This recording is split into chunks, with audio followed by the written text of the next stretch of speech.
combined here at the Brickyard. Two former Indianapolis 500 winners, and we got pit stops happening already under green. Vince? Tony Stewart is in. He had been running down as far as 21st and then started charging up to 11th. Darian Grubb has been massaging this car all day long, and it's getting better and better. We'll see if Stewart can be a factor down the stretch. Good stop by the 14 guys.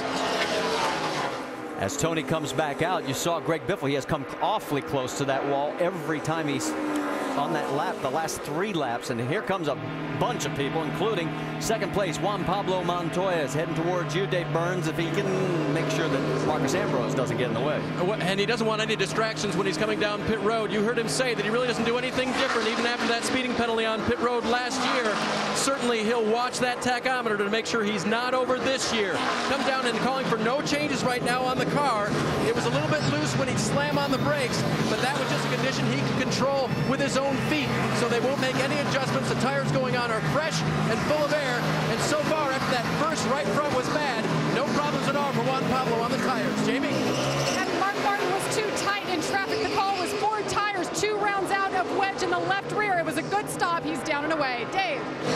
Jamie McMurray is on and off of pit road. Kevin Harvick leads pit road. Harvick's car was going back to the original air pressures. He didn't like the way that felt. Jamie McMurray was loose. Also leading pit road, Jeff Burton during this round of pit stops. Jeff Gordon as well. There's Matt Kenseth coming back out. Dale Earnhardt Jr. as well, as everybody here working lap number 98. Now this puts an interesting twist into this as everybody pits on lap 98. That's whoa, look out! Just about got tagged. Biffle's in. Let's go take a look. All right, come on, we'll get it.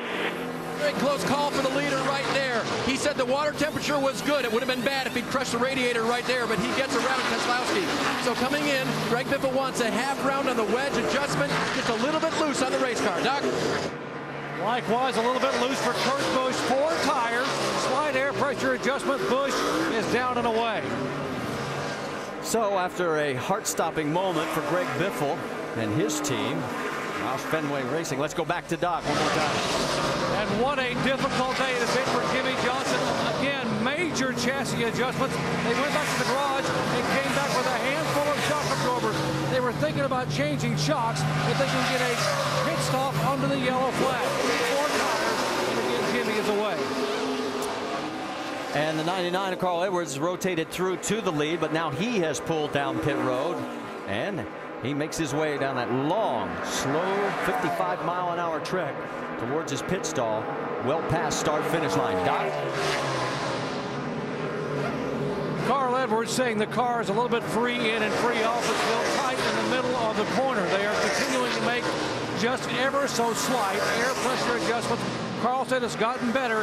It is more free than tight. If they can just help him on the exit, the car will be a lot better making a pass.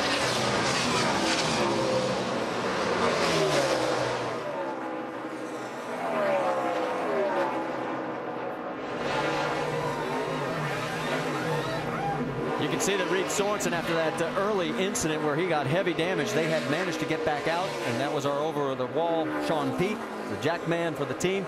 You saw them complete theirs. They are 37 laps down in 35th position.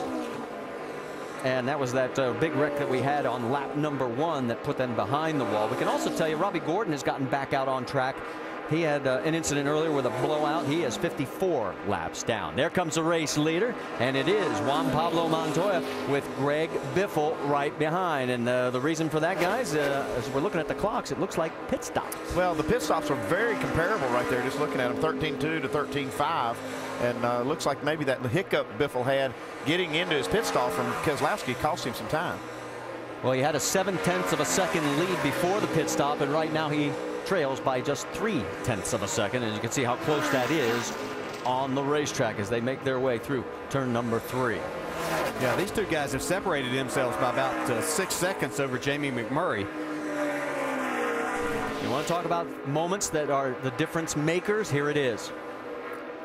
Well, Right got there. a little bit of contact right there, but it didn't look like it cost him a lot of time.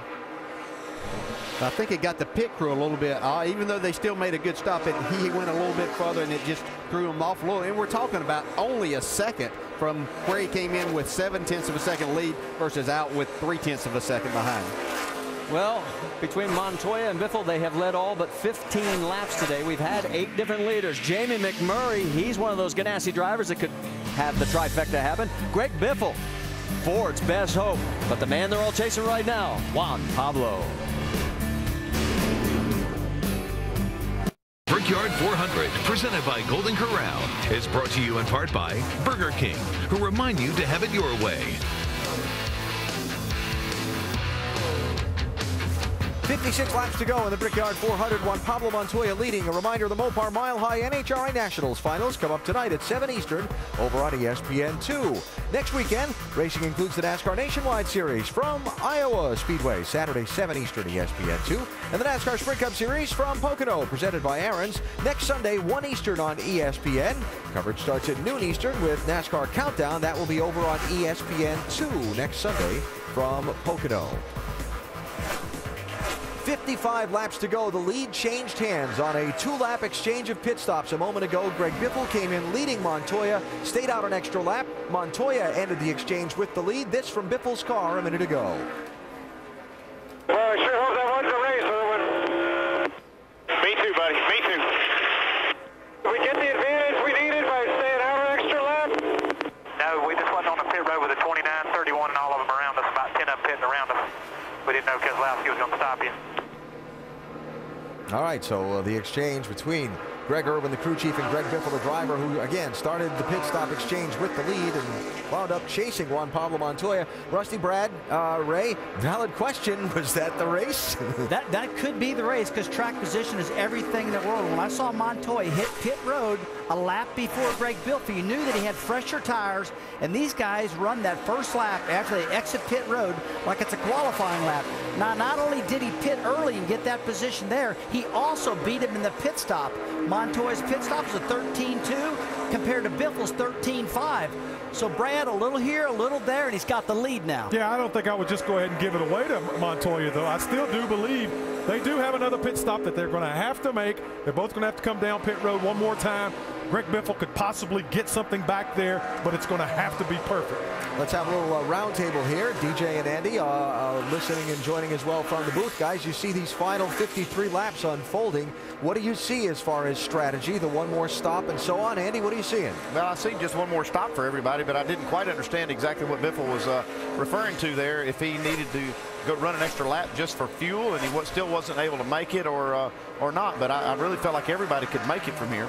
I think I agree, Andy. Everybody, I believe, can make it from here. One of the things that will play in, not just a fast pit stop, on how clear of a pit road your entry and exit. You know, we've seen, I'm not so sure that Montoya picking pit number 1 under caution might not be the best pit road. We've seen guys have momentum. Under green, they've got to be able to get in.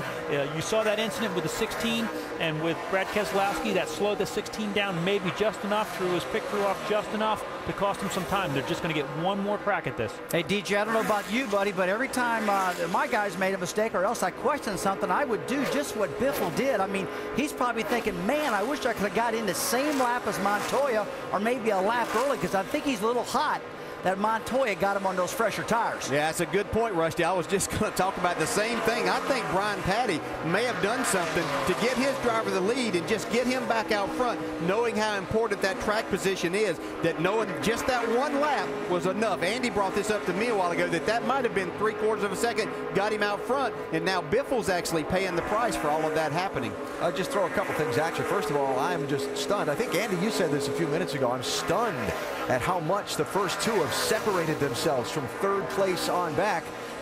Jamie McMurray in third place is 9 seconds behind the lead. And the other part is Jimmy Johnson. Man, it's incredible. Can you believe this? No, he's 43 seconds behind, really struggling to keep pace with the guys around him for that 22 all the way back to 32 space. Don't know what's happened to the 48, but they have absolutely fallen off the face of the earth. It looked like they bit the bullet, tried to make a change on the car to get it where it would handle better, but then they lost, 10 or 15 spots, and I think that is worth speed in itself. You get back in this dirty air and you just can't go. You talk about that dirty air in the lines, and Alan, you're talking about, you're really surprised how Montoya and Biffle have got way out. One thing I've been noticing Biffle's line and Montoya's line are almost identical, and these guys are blowing everybody's doors off.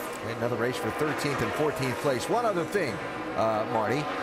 History of this race says we'll have a late caution somewhere. Average last run of the race under green is 27 laps. We'll see.